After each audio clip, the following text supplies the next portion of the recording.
Okay, so just gonna do a quick little walk cycle tutorial in response to a question I got on Tumblr, which was this. So Moss Animation asks, "Hi, I'm a grad student at SCAD. I suppose you guys call it that. You must. Currently learning Toon Boom rigging. How do you keep your feet from spazzing out of control during walk cycles? I tried it in stop motion mode, which looked fine, but when I splined it, it went crazy, and every time I tried to add more in-betweens, it made things worse." I'm gonna do I'll do like a quick walk cycle basically, and I apologize if my voice sounds like garbage. I'm sick this weekend. From what it sounds like, if you have your stop motion keyframes and they look good, but then you put a tween on and everything gets janky, for me that's probably how you moved the parts like on their own. Kind of like how you use the pegs, how you move them on the camera. It's less of like a technique after, like when you actually go to animate, and more of how you prepped your walk cycle basically is where the problems are. So I'm going to show you how I set up my walk cycle. And I'm just gonna start it with this like really simple, this is like my mannequin rig I made for the college I went to. So this is I'm just gonna set it up for you. So basically stride, and then the next position I do is another stride. Now, what I'll do is you want to move things in chunks first. So I'm gonna move this leg back and this leg forward. I'm just gonna honestly just do like stride to stride, position to start, pose to pose. Make sure that you're moving things in large chunks first and then working your way down the peg hierarchy. For example, don't do this. If you want the person to step forward, don't move the foot and then the ankle and then the leg. Like, don't do that. That could lead to stuff getting all messed up on your tweens. So basically work your way to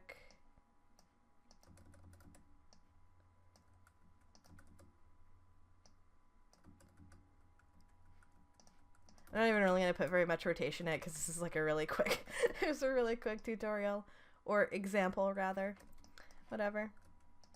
Okay, so got my two stride positions, just whatever. Now when doing a walk cycle, what I tend to do is do a walk cycle in place and then put forward motion on a peg, an extra peg. So I have one labeled here, forward motion, which is outside the group. And if you take a look at the timeline, you will see that currently there's no information on it. So what I'm going to do is I'm just going to space out my strides.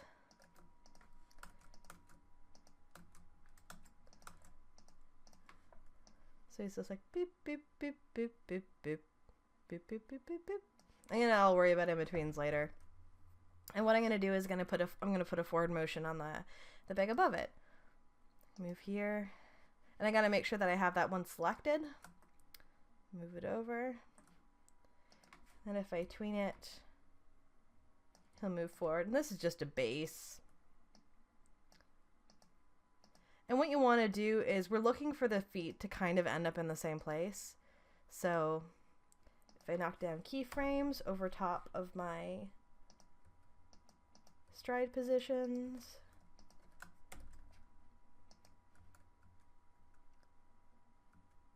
so basically, this foot right here, this back foot, I can already tell the foot sliding back a little bit. But whatever, I can just move it forward manually. You can turn on your onion skin and just go, yep. Yep. The most important thing is just to make sure you're doing it on the forward motion peg. Doesn't matter if it's not 100% perfect. You can always fix stuff up in keys. Okay, there we go. Stride, stride, stride, stride. Moves across the camera. And you can play it and it's like, is this the timing you want? Maybe. I don't know. But I always start with strides and then move it to the timing that I want so I can get the feel for how far the character is walking and making sure their stride looks natural. But this way, if you put the forward motion and make sure you put the forward motion on an upper peg, you could actually turn off that peg and still have the character walking in place. So that way you can kind of preserve the integrity of your cycle. If you fix something or if you mess something up, it's easier to like fix it and apply it to any stride because it's a cycle. But then that forward motion kind of makes it so that your feet can stay planted, and you actually, if you need to adjust something, just like the forward motion, you can do it just on that peg. My voice is garbage. Okay, so now what I'm gonna do is I'm gonna shoot my keys out a little bit. Do my passing position. And I usually just like shove in roughly around a middle key. Bunk, bunk, bunk, bunk, bunk.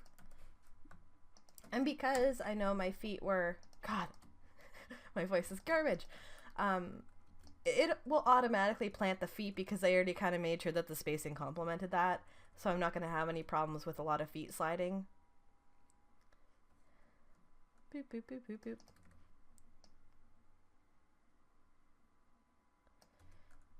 And then if I want to, I can take out that forward motion. Who needs it? And I know where I want the foot to be planted. So I can go ahead and change whatever I'd like. I'm a weird person that does like down positions on passing positions, even though it's not technically correct, but I do it anyway.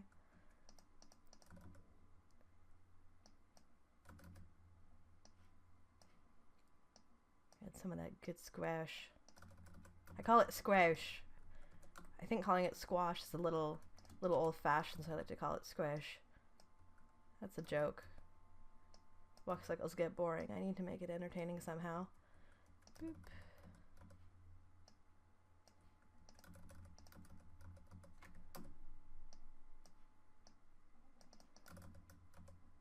A little down tilt to this mofo.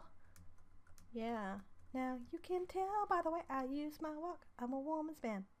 I need more arcs.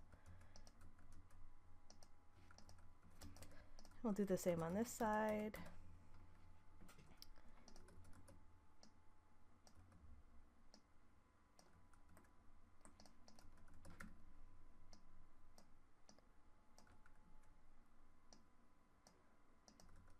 And again, you can tell when I'm moving things and I'm changing the position and making different arcs and different keys.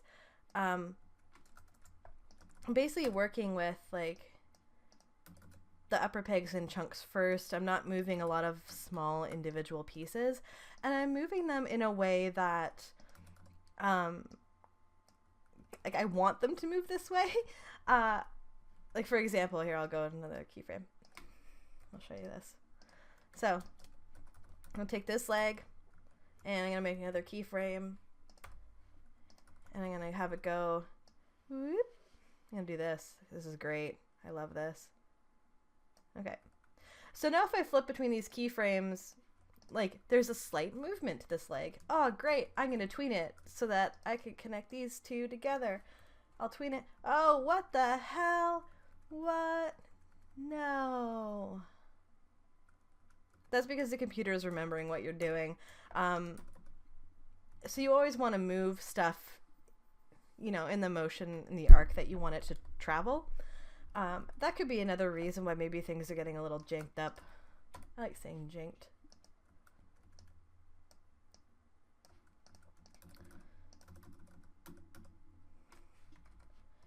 Okay. Let's copy paste this upper body.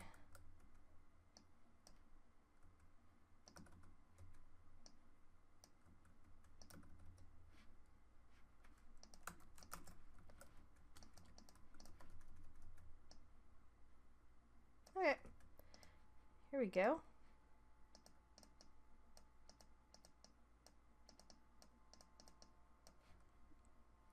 So now we have our little walk cycle in place. Bam, bam, bam. But if I turn on the forward motion, because I planned that all out, the feet stay planted. And there should be no jittering. I mean, this is why I'm kind of saying, like, it's probably how you pose the character. Oops, I need to tween upper too. There we go. Yeah. And then we have the startings of a walk cycle. I mean, that's kind of, without me going in and actually taking a look at what you did, that's kind of my best guess, because if you're tweening things and they're not working how you expect them to, you've probably just moved them in a certain way that the computer remembers, but you don't, because we only see what's on the camera. So I hope that kind of helps. If you find it's like really a pain in the ass to fix, sometimes it's easier to go back to keys. What you could also do is, I'll show you another quick example. I'm just gonna flip these. Okay, here we go.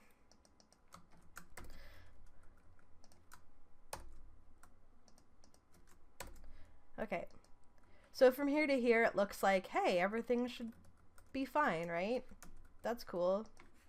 Nope, all that junk happens because I flipped horizontally the leg and then I flipped the ankle and foot back, and Harmony doesn't know how to flip things because it's just a piece of paper. Technically, what this is a 2D piece of paper. This is the paper facing you edgewise. This is the piece of paper flatwise. That's why they call them cells, I imagine, anyway. So let's say you want to tween this. If you want to fix it, the easiest thing to do is just grab whatever you're using in a chunk. Use your center on selection tool to go further down in the timeline and just copy paste. So I'm gonna copy paste front thigh and paste it here. Now granted, it doesn't rotate it up, but you're overwriting all that weird flip information, and then you just move it up. I mean, it's an easy fix. You just copy paste it, boop, and then it should work. So that's what I would recommend if you're so far into your walk cycle that you don't want to go back to keys or start over and keep an eye on how you're moving things. Just find out what does work and then copy paste it and then just fix up those things. And if all else fails, turn on your onion skin and move your feet around so they don't move. Obviously doing it by eye is no fun and does take a lot of time, but any port in a storm, I suppose. Anyway, I hope that helps. Thanks.